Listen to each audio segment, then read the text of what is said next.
Hola, mi nombre es Jocelyn Natalia Pinzón Saiz y bienvenidos a esta presentación en donde analizaremos el artículo titulado Mind the Gap, an Attempt to Bridge Computational and Neuroscientific Approaches to Study Creativity, escrito por Geraint Wiggins y Judith Bhattacharya y publicado en la revista Frontiers in Human Neuroscience en el año 2014.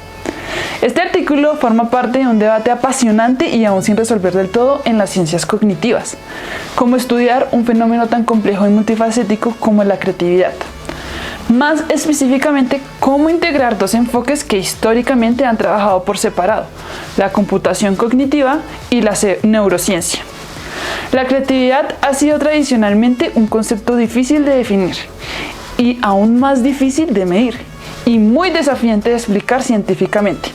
La creatividad es la marca definitiva de la cognición humana y está detrás de cada innovación, descubrimiento científico, obra de arte y cada idea que ha modelado nuestras vidas a lo largo de la historia. Sin embargo, a pesar de su importancia, nuestra comprensión científica de los procesos creativos es bastante limitada, tanto desde la inteligencia artificial como desde la neurociencia cognitiva. Se han intentado aproximaciones serias para capturar cómo ocurre este proceso, pero, como los autores señalan desde el comienzo, estas dos corrientes han avanzado casi en paralelo, pero sin dialogar realmente entre sí. El propósito de este artículo es justamente armar un puente entre estos dos enfoques. Por eso el título es tan llamativo, Mind in the Gap, que en inglés puede traducirse como cuidado con el vacío o presta atención al hueco. En este caso, el hueco al que se refiere es la desconexión teórica y metodológica entre los modelos computacionales que intentan simular la creatividad y los estudios neurocientíficos que intentan observarla en el cerebro humano. Wiggins y Bhattacharya proponen que la solución a este vacío no está en que un campo se subordine al otro, sino en integrarlos mediante una arquitectura cognitiva formalizada que pueda ser operacionada tanto en modelos computacionales como en hipótesis testables mediante neuroimagen. Es decir, crear una estructura teórica común que pueda traducirse tanto a código como a diseños experimentales. Para entender la magnitud del problema, los autores nos explican que hasta ahora los estudios sobre creatividad en neurociencia han sido mayoritariamente descriptivos. Han identificado áreas del cerebro que se activan en tareas creativas, como la corteza prefrontal, el giro angular o la red por defecto, pero pocas veces han conectado estos hallazgos con las teorías precisas sobre cómo funciona la creatividad como proceso cognitivo. Por otro lado, los modelos computacionales suelen enfocarse en algoritmos que producen resultados creativos, como por ejemplo composiciones musicales, o soluciones originales o combinaciones novedosas, pero rara vez se preguntan si estos procesos se asemejan a los del cerebro humano real. Entonces, la pregunta que impulsa este artículo ¿es posible crear un modelo formal que represente procesos creativos y que, al mismo tiempo, pueda ponerse a prueba empíricamente desde la neurociencia? La respuesta tentativa que ofrecen los autores es afirmativa, pero con una gran advertencia. No se trata solo de programar una IA y luego ver si el cerebro hace lo mismo, ni de observar activaciones cerebrales sin contexto. Lo que se necesita es un marco teórico computacional robusto en principios cognitivos formales que permita generar hipótesis claras y observables sobre cómo emerge la creatividad. Este artículo, por lo tanto, no presenta un experimento empírico tradicional. No hay participantes ni análisis de datos estadísticos, pero eso no lo hace menos riguroso. Lo que nos ofrece es una propuesta de modelado conceptual que intenta resolver uno de los grandes desafíos actuales en el estudio de la mente creativa. Por eso, aunque es un texto teórico, tiene implicaciones profundas para múltiples disciplinas, desde la inteligencia artificial hasta la psicología experimental, pasando por la filosofía de la mente, la neurociencia cognitiva y el diseño de sistemas creativos. Antes de entrar en la propuesta específica de los autores, es útil revisar brevemente cómo ha sido abordada la creatividad desde distintas disciplinas durante el último siglo. Desde la psicología, Wallace en 1926 propuso el modelo de las 4 etapas del proceso creativo: preparación, incubación, iluminación y verificación. Posteriormente, Guilford en 1967 introdujo el concepto del pensamiento divergente como una ruptura de los patrones obvios, seguidos del pensamiento convergente centrado en la selección de la mejor idea.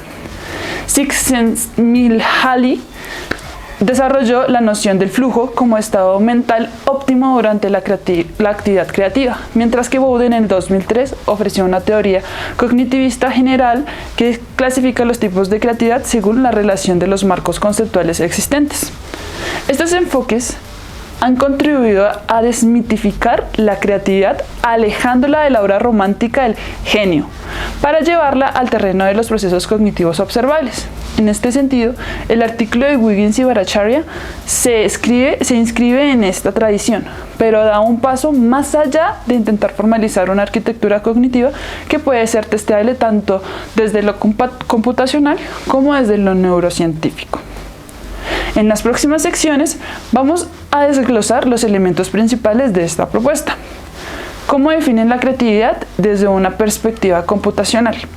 ¿Qué limitaciones se encuentran en los enfoques actuales? ¿Y cuál es el modelo que proponen para empezar a cerrar esta brecha? Ahora, hablemos sobre la metodología. A diferencia de los estudios empíricos tradicionales, este artículo no se centra en experimentos con sujetos ni en pruebas de laboratorio. En cambio, propone una metodología teórica y computacional, cuyo objetivo es construir una arquitectura cognitiva capaz de modelar la creatividad desde una perspectiva formal, estructurada y aplicable, tanto a sistemas artificiales como a los humanos. La metodología empleada por los autores se basa en el desarrollo de un modelo formal de creatividad inspirado en sistemas computacionales, pero con una fuerte vocación interdisciplinaria. Esta metodología consiste en 5 componentes principales. El primero es definición operativa del espacio de búsqueda creativa. Los autores parten de que la idea de que la creatividad ocurre dentro de un espacio conceptual que contiene todas las posibles ideas y productos que un agente puede generar. Este espacio puede estar limitado por las reglas de dominio, el conocimiento previo del agente y los recursos cognitivos disponibles.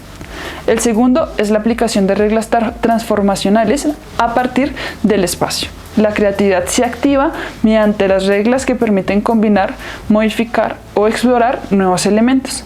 Estas reglas pueden ser simbólicas, como en la programación lógica, o probabilísticas, como en redes de decisión. El tercero es mecanismos de evaluación.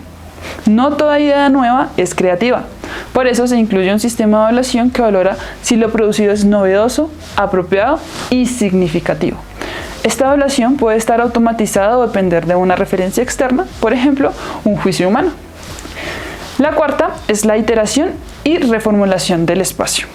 Una idea clave del modelo es que el proceso creativo no es lineal.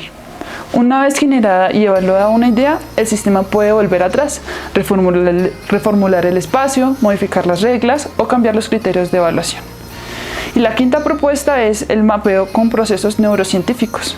Finalmente, lo más original de esta metodología es que los autores no se limitan solo al modelo computacional, sino que proponen que cada uno de estos componentes puede asociarse a procesos cerebrales específicos.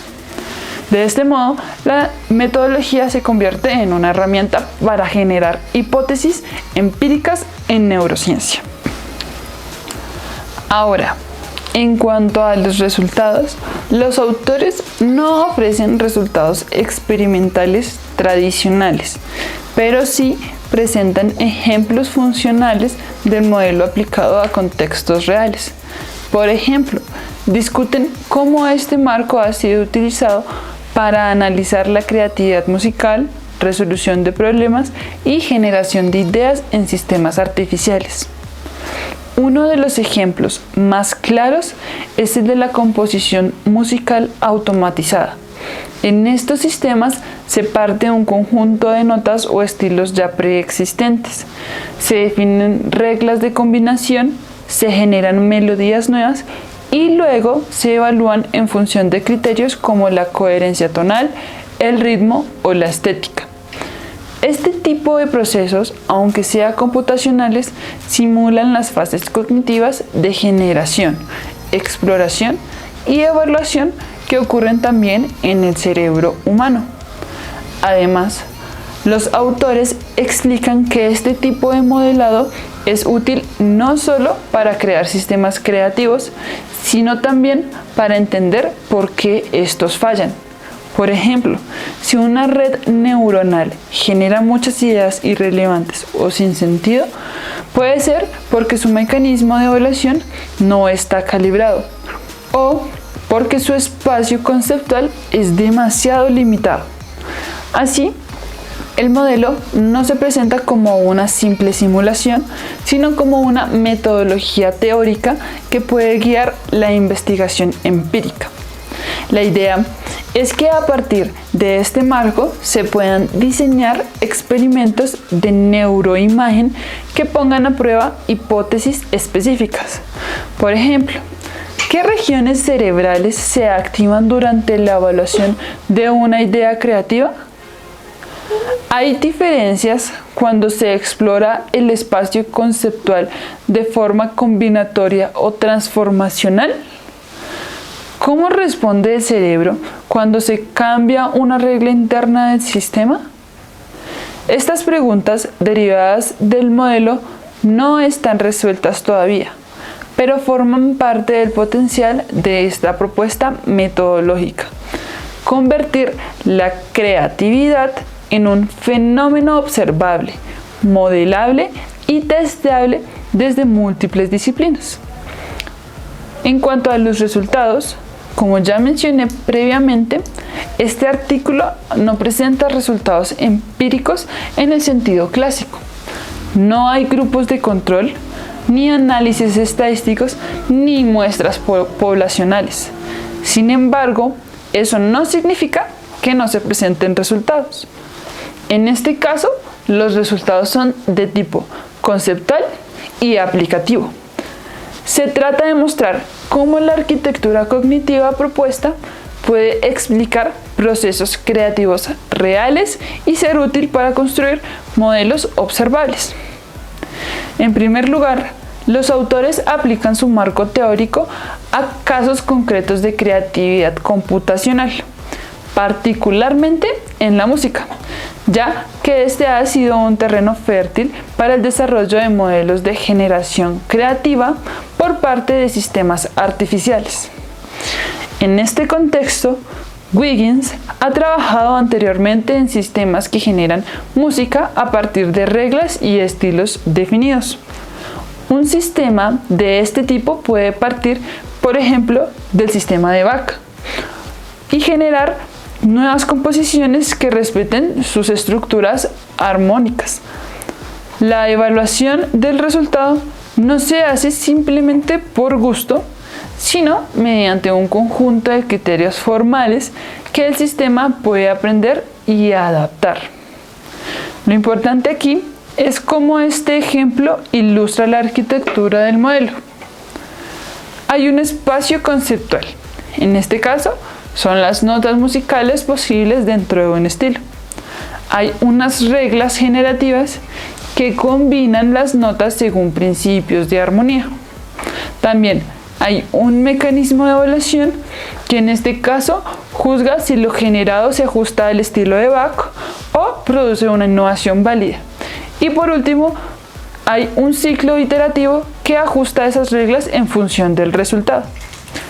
Este modelo es útil no solo para entender cómo una máquina puede crear música, sino también para formular hipótesis sobre el comportamiento creativo humano. Por ejemplo, ¿hace el cerebro humano algo similar cuando compone una canción o improvisa? ¿Usamos también reglas implícitas de combinación? ¿Evaluamos lo que generamos sobre la marcha y ajustamos el proceso en tiempo real? A partir de esto, los autores argumentan que el modelo puede ser trasladado a otros dominios, como la solución de problemas, la escritura creativa o incluso hasta la invención científica. En todos estos casos, el proceso creativo podría conceptualizarse como un ciclo entre la generación, la evaluación y la modificación de ideas dentro de un espacio conceptual determinado. Lo que cambia entre dominios es la naturaleza del espacio, las reglas utilizadas y los criterios de evaluación. Por ejemplo, en la escritura creativa, el espacio conceptual podría ser el lenguaje. Las reglas serían gramaticales y narrativas. Y la evaluación tendría que ver con la coherencia del estilo o el impacto emocional. En cuanto en la innovación científica o invención científica, el espacio sería el conocimiento teórico. Las reglas derivarían de la lógica y la matemática. Y los criterios de evaluación se basarían en la verificación empírica o la elegancia del modelo. Además, los autores explican que el modelo también permite explicar cuándo y por qué falla la creatividad. Por ejemplo, si una persona no genera nuevas ideas, puede ser porque su espacio conceptual es muy limitado o porque las reglas que usa son demasiado rígidas. Si genera muchas ideas, pero ninguna es útil, el problema puede estar en su sistema de evaluación. Este tipo de análisis puede ser aplicado tanto a la creatividad humana como a la creatividad artificial. Lo más interesante es que estos elementos son trasladables a hipótesis neurocientíficas. Por ejemplo, si la creatividad implica una evaluación constante de lo generado, deberíamos ver activación en las regiones cerebrales asociadas a control ejecutivo, como la corteza prefrontal dorsolateral. Si implica exploración combinatoria, esperaríamos participación del hipocampo y las regiones semánticas. Y si el proceso implica inhibición de respuestas convencionales, deberían activarse redes de inhibición cognitiva como la corteza orbitofrontal. Estas predicciones pueden ser puestas a prueba mediante experimentos de resonancia magnética funcional o electroencefalografía, lo cual transforma al modelo en una fuente de hipótesis testeables. En resumen, los resultados del artículo no se expresan en números, sino en aplicaciones funcionales del modelo. Al demostrar que este marco puede ser implementado en sistemas creativos reales, que puede explicar diferencias individuales en la creatividad humana y que puede generar predicciones observables, los autores cumplen con su objetivo, el cual es ofrecer un puente viable entre lo computacional y lo neurocientífico. Ahora pasemos a la discusión crítica y a las limitaciones. Ya después de haber presentado el modelo y sus aplicaciones, los autores dedican una parte fundamental del artículo a discutir críticamente las implicaciones, fortalezas y limitaciones de su propuesta. Esta sección es clave porque no solo reconoce los avances que representa su modelo, sino también los desafíos que éste conlleva. En primer lugar, Wiggins y Bhattacharya enfatizan que su modelo no pretende ser universal ni definitivo, es decir, no intenta explicar toda forma de creatividad posible, ni sustituir todos los enfoques previos. Más bien, se presenta como un marco integrador que puede complementar las investigaciones neurocientíficas y computacionales que ya existen. Su mayor valor, según los propios autores, es ofrecer una arquitectura explícita, detallada y formal, capaz de generar hipótesis claras sobre lo que ocurre en la mente y el cerebro durante el proceso creativo. Sin embargo, construir un modelo formal tiene sus riesgos, y uno de ellos como los autores lo reconocen, es el de la excesiva abstracción. Es decir, al tratar de formalizar el proceso creativo en términos computacionales, se corre el riesgo de alejarse de la experiencia humana real. Por ejemplo, las emociones, la intuición, la motivación, el contexto cultural son factores que difícilmente pueden ser capturados por un sistema lógico o algorítmico. En este sentido, el modelo podría verse como demasiado limpio o racional, dejando de lado las dimensiones importantes de la creatividad que no son tan fácilmente modelables. Por ejemplo, el rol de lo afectivo, del juego, de la improvisación espontánea o incluso de lo irracional en el acto creativo. Además, como ellos mismos advierten, el modelo aún necesita validación empírica directa, aunque genera predicciones interesantes como la activación de ciertas regiones cerebrales durante procesos creativos específicos. Esas predicciones todavía no han sido sistemáticamente puestas a prueba. Es decir, el puente entre computación y neurociencia aún no está completamente cruzado. El modelo ha dado la estructura, pero aún faltan los estudios experimentales que lo validen. Otro aspecto que los autores mencionan como una limitación es que el modelo hasta ahora se ha aplicado principalmente a productos creativos simples o acotados, como por ejemplo las melodías, pequeñas frases o problemas de lógica. Pero la creatividad humana se expresa también en formas complejas y sostenidas en el tiempo, como lo puede ser escribir una novela, resolver un dilema ético o crear una teoría científica. ¿Cómo escalar este modelo a esos niveles de complejidad? Esa sigue siendo una tarea pendiente. Además, una crítica adicional que puede hacerse, y aunque no está explícitamente en el artículo, es la tensión entre lo individual y lo social. El modelo asume que la creatividad puede explicarse desde la mente individual, como un sistema cognitivo aislado. Pero sabemos que muchas formas de creatividad son profundamente sociales. Nacen del diálogo, del conflicto, de la interacción con otros. ¿Puede un modelo computacional dar cuenta de estas dinámicas sociales? ¿Cómo representar el papel de la cultura, la historia o el contexto? Estas preguntas abren el campo para futuras investigaciones.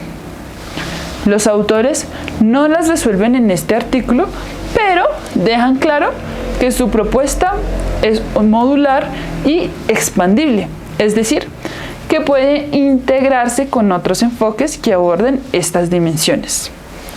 A pesar de estas limitaciones, el valor del artículo es evidente.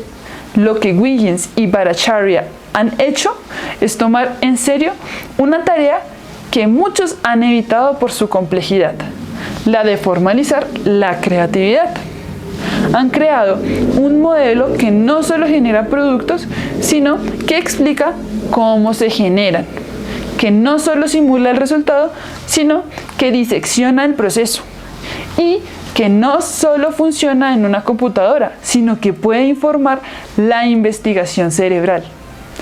Este tipo de trabajo es fundamental, porque nos obliga a pensar la creatividad no como un talento misterioso o un don inexplicable, sino como un proceso cognitivo estructurado, aunque flexible, que puede ser estudiado, comprendido y eventualmente potencializado. En este sentido, el artículo se sitúa en un punto de encuentro entre disciplinas. Habla tanto a científicos computacionales como a neurocientíficos, a psicólogos cognitivos como a diseñadores de inteligencia artificial, y lo hace con un lenguaje claro, una argumentación sólida y una profunda conciencia de sus propios límites.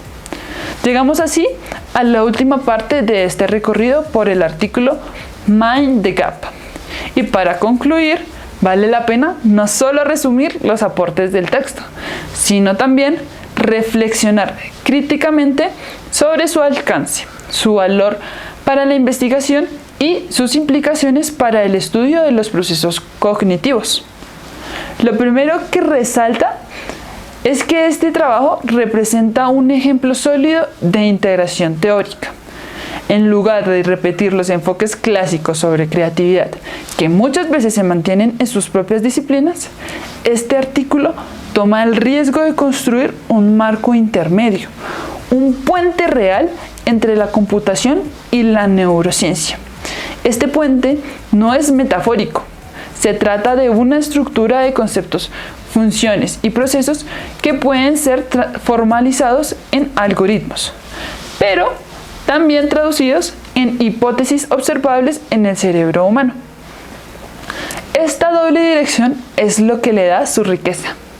No se trata de una inteligencia artificial inspirada vagamente en el cerebro, ni de una neurociencia que especula sin modelos. Aquí hay una arquitectura que permite ir y venir entre lo abstracto y lo biológico.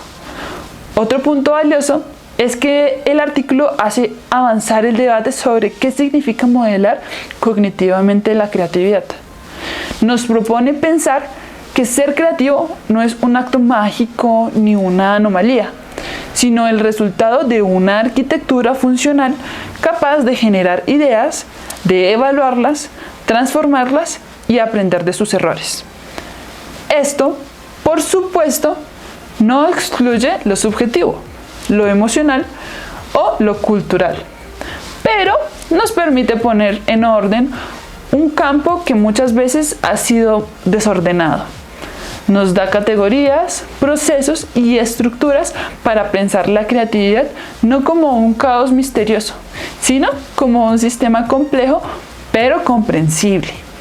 Ahora bien, como investigadora, y aquí me permito una nota personal, creo que este tipo de modelo tiene un gran potencial, especialmente para quienes trabajamos desde una mirada interdisciplinar. Pero también me parece fundamental no olvidar los límites de la formalización. La creatividad humana, aunque puede representarse en términos computacionales, también responde a procesos profundamente emocionales, motivacionales y, por supuesto, sociales. Crear algo nuevo muchas veces implica deseo, frustración, intuición, historia personal, y eso definitivamente no cabe en una fórmula o en una arquitectura lógica. Por eso, este modelo me parece un excelente punto de partida, pero no un punto de llegada. Es una herramienta poderosa para generar hipótesis, para diseñar experimentos, para entender la base de los procesos creativos simples, pero aún necesita complementarse con estudios que incorporen la complejidad del sujeto creador. Otro aspecto interesante que deja este artículo es la idea de escalar el modelo. ¿Podríamos usar esta arquitectura para enseñar creatividad o para identificar bloques creativos en estudiantes? ¿Podríamos diseñar herramientas digitales que retroalimenten el proceso creativo humano en el tiempo real, siguiendo esta lógica? Me parece que aquí hay un campo inmenso para desarrollar, no solo para comprender cómo somos creativos, sino también para ayudar a otros a hacerlo, en la educación, en la terapia, en el arte, en la innovación social. Por último, el artículo también nos invita a repensar cómo se valida la ciencia. No todo conocimiento pasa por pruebas estadísticas o grupos de control. A veces, el modelo es valioso no porque esté completo, sino porque organiza el caos, porque permite preguntar mejor, experimentar mejor o observar con más precisión. Así, este artículo no nos da una respuesta final sobre la creatividad, pero sí nos da una herramienta muy valiosa para seguir buscando. Para cerrar, podríamos decir que Mind the Gap Es un llamado a dejar de trabajar en paralelo, a dejar de ver la inteligencia artificial como ajena a la mente humana y a dejar de estudiar el cerebro como si fuera un misterio insondable. Es una propuesta de conversación, de cruce, de integración, y como toda integración, pues no será perfecta ni inmediata. Pero sí, algo sabemos de la creatividad, es que suele surgir precisamente cuando conectamos mundos distintos. Gracias por acompañarme en este recorrido por una propuesta compleja, pero estimulante. Espero que haya contribuido a ampliar nuestra comprensión sobre cómo la creatividad puede y debe ser pensada como un proceso formal, modelable y profundamente humano. Nos vemos en un próximo video. Que tengan un feliz día. Adiós.